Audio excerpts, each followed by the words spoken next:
Congressman Tim Ryan is withdrawing from the U.S. presidential race. He's just putting out this statement right now, pulling out of the race. I don't know why he stayed in this long, maybe. Oh boy, I don't know. Are we at the point where if you're not in the double digits, why are you in? Maria, I would ask you. Everybody knows him, by the way, because he tried to take on Speaker Pelosi. Yes. I mean, that's kind of way people know him within the Democratic Party, particularly as a fighter. And could the party have a different look going forward, so on and so forth? He also, though, to your question, Harris, about this moderate path in the primary, he represents that, right? He's the guy from Youngstown, Ohio, who's very close with the, unions, the working class there, has a populist message, very similar in some ways to President Trump, although obviously from the progressive side. He occupied some of that middle lane. But to Melissa's point, look, we have 20-plus candidates. If you're not raising the money, at some point, you have to get out. Right? Again, if you are ticking up in some polling and you're Joe Biden, and I'm only looking at real clear politics right now. I'm looking at that aggregate, that average, if you will. And so it may not show that. But in some corners, I know that people are talking about it. You have been. But you can't have more than $9 million in your coffers. And Bernie Sanders raises 25 point something in a quarter. I mean, if Joe Biden can't do it and you're the moderate Tim Ryan, what are your options? I think what will be interesting to watch on fundraising is that second tier of candidates, the Amy Klobuchars, the Kamalas. If they can raise enough money to stay in through Iowa or New Hampshire or South Carolina, that's where they have to have a strong showing. Then your fundraising ticks up after that. But if they don't do well, that's when the coffers really go dry. So you think that's the breaking point right there? You think it's Iowa, as opposed to, I mean, if you're sitting there right now and you don't have the money and you don't have the numbers, having worked for somebody who decided that his time was better spent elsewhere, right? And now he's working on backing candidates. Is that a better way to spend your time? This is the strategic question these candidates are all going through But he wants to run again. I mean, Melissa, you were kind of joking earlier when you said, I don't understand why he was in here in the first place. No, I said I didn't understand why he was staying. Still in. I got into this race in April to really give voice to the forgotten people of our country, the workers who have been left behind, the businesses, blah, blah, blah. He goes on. And I don't mean that in a derogatory way. It's just I'm going to cut myself off. Ryan announced, though, that he will now run for re-election as representative for Ohio's 13th congressional district. So, and in addition to helping others, he also wants to come back. Do you want to finish the answer to that question? No, I just think he's not that second tier, right? Tim Ryan is really that next tier down. He wasn't on the last debate stage. It's those people, the people I'm looking for that can make it, I think, maybe to Super Tuesday are that middle tier. If they have a strong showing in one of those early states, they can raise money off of that. I think this primary might go on longer than... That's the idea that from people who are supporting Vice President Biden is that a little bit less than $9 million in cash is enough money. He's always been a bad fundraiser, and everybody who's supporting him knew that before he even got in. Yeah, we will keep watching it.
So we've got some more polling out about impeachment. This one coming from Quinnipiac New Poll today. Impeachment and really the state of Donald Trump's political health right now as this impeachment inquiry plays out. So first of all, just that basic question, Trump's approval rating in this Quinnipiac poll, you see it comes in at 38%. 38% approval, 58% disapproval.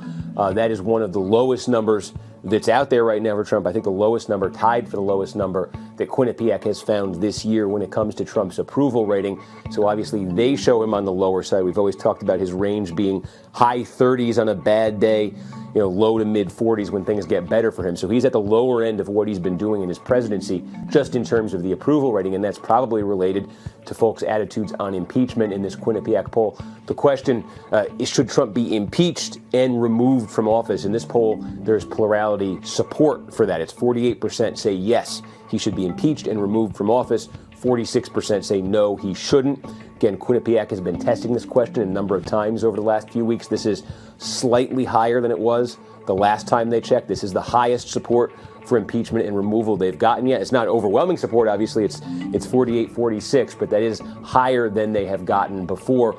Notably, though, we always talk about the politics of this. Republican members of Congress, Republican senators, if it comes to that, who feel their base is very strongly behind Donald Trump, there's a sense that that number would have to move. The Republican base would have to start to move against Trump for Republican members of Congress, Republican senators, to do that well in this poll. Even though 48-46 support impeaching and removing, when you narrow that down to just Republicans, it's 6% support impeaching and removing, 91% opposed. So I think there's still a school of thought out there that as long as that Republican number stays around there, you're unlikely to see a big move of Republican elected officials, but obviously keep an eye and see if that changes in the next wave of polling.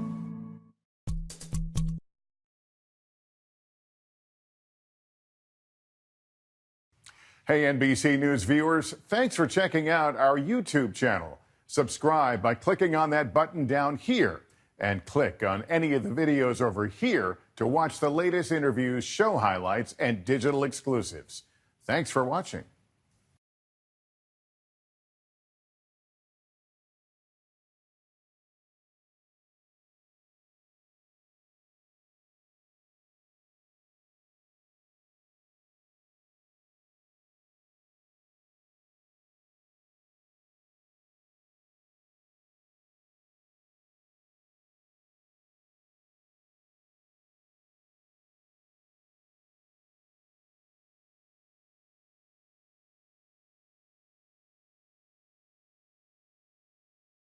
Good afternoon, everyone. Thank you for being here with us today. For those of you who are just joining us and those of you who have stuck around, thank you for doing so. We have a fantastic afternoon portion of the lineup. And just before we get into it, I just want to take this one moment to thank Ali Kleva and Lauren Mensch from CNN for putting together today's program. Okay, now I think we actually probably have the best segment of the day. And we're going to look at the current war on truth in this country. For this conversation, I want you to welcome the current chairman of Warner Media News and Sports and the president of CNN, Jeff Zucker.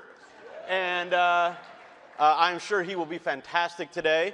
And in conversation with Brian Stelter, CNN's chief media correspondent and the anchor of Reliable Sources on CNN. Jeff and Brian, please come up. Thank you for being here. Thank you for being here. Okay. I think I'm right here. Where are you? You're there. Okay, I'm over here. I'm still new to this TV thing, Jeff. Still trying to learn. It's only been 6 years. That's right. It's only been 6 years. A lot has changed in 6 years. One thing that's changed for both of us is the president's Twitter feed. And I recently learned on the president's Twitter feed that you will soon be resigning from CNN. He did spell the word resigning wrong, but he is the president, so what's the truth? So I do have an announcement to make today. I'm not resigning. I am not resigning. I have no intention of resigning. And where do you think those tweets come from? I think, look, I think there probably was too much executive time that day. I think that, look, I think he clearly has been agitated by CNN, and there was probably something done that day, and he was trying to take a shot at CNN. He uses me as the proxy for that. He tweeted that I would be resigning soon. That is not true. I know it's surprising that there might have been something wrong in a tweet, but that is not the case. Do you ever get used to this? Do you think it's, do you just roll your eyes at this point when he tweets about CNN? I'll tell you a story about the day that came out. That was, we were in Columbus, Ohio, doing final preparation for the CNN Democratic presidential debate that day. Yeah. And it came out at about 2 in the afternoon, something like that. Were you in debate prep? Yeah, we were just finishing debate prep that afternoon, and we were about to lock the whole debate. And it came out, the president tweeted that Jeff Zucker would be resigning soon. And so, it comes out, and we have 50 people who are in these 2 rooms working on debate prep, and they're not sure, is this true? And they don't know what's going on. And so somebody brings it up to me, shows it to me. I go, wow, I didn't know that. And so I went into the other room. I said, guys, listen, it's been really fun working with you. And look, do you ever get used to it? It's a little surreal. My children started texting me and saying, is this true? So you have to go through that. I'm pretty used to it at this point. Yeah. It is surreal. I mean, we are at the point where, I hate to say, a lot of the president's words they're worthless. They're meaningless because they're so often untrue, and yet there are lots of people that believe them. Oh, I think wonder, that's why he does it. It's the contradiction. Yeah. Was there a point for you when you kind of stopped giving him the benefit of the doubt, so to speak, or stopped believing every tweet he said or something? Well, look, I think it's our role. Look, it's our role to make sure that we hold him responsible to tell the truth. And so I don't think you can say we disbelieve it or we disbelieve everything. I think that would be unfair. But I think we do have to know that with every tweet and every comment, we do have to fact check it. We do have to make sure that we hold it to account. And I think if we say we're not going to believe anything he says, I think that would be unfair. Mm-hmm. But I think we do know that we have an obligation to look at everything. Look at everything. Sometimes I get emails, complaints from our viewers who say, why are we airing his events live? You've said we're not airing the rallies live every time because they're the same thing every time. But we do show his pool sprays and cabinet meetings. And I think there's an argument that we shouldn't show that at all because there's so much misinformation being spread. Yeah. So look, I think this is a difficult issue, and I get those emails as well. I get a lot of internal conversation about that within CNN. Should we be taking the cabinet meetings? Should we be taking the chopper talks that he does in the absence of any press briefings or anything like that? I think this is a very complicated issue. On one hand, I understand those who think we shouldn't take it because we should just turn it around and only play the newsworthy parts, that we should take the time to fact check it before he says it. My view of this to this point has been he is the President of the United States. And when he speaks, that is newsworthy, and that is important. And frankly, you don't always know what he's going to say or where he's going to go.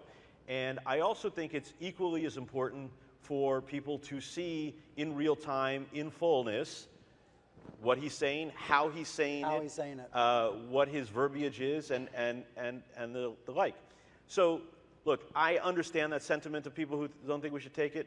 I, to this point, have been of the opinion that when he speaks, he is the President of the United States. It's our job in real time. Look, we've taken to fact-checking him in real time. We put up on the screen the other day, the Constitution of the United States, when he was saying that the Emoluments Clause wasn't real.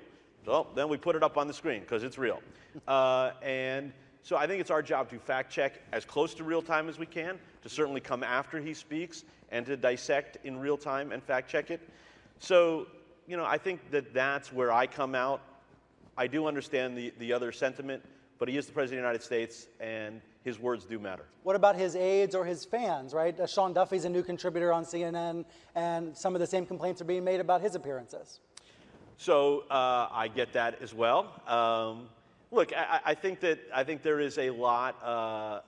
Listen, there's a lot of emotion around this president and this presidency, and so people who watch CNN, people who work at CNN.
Hi, everyone. George Stephanopoulos here. Thanks for checking out the ABC News YouTube channel. If you'd like to get more videos, show highlights, and watch live event coverage, click on the right over here to subscribe to our channel. And don't forget to download the ABC News app for breaking news alerts. Thanks for watching.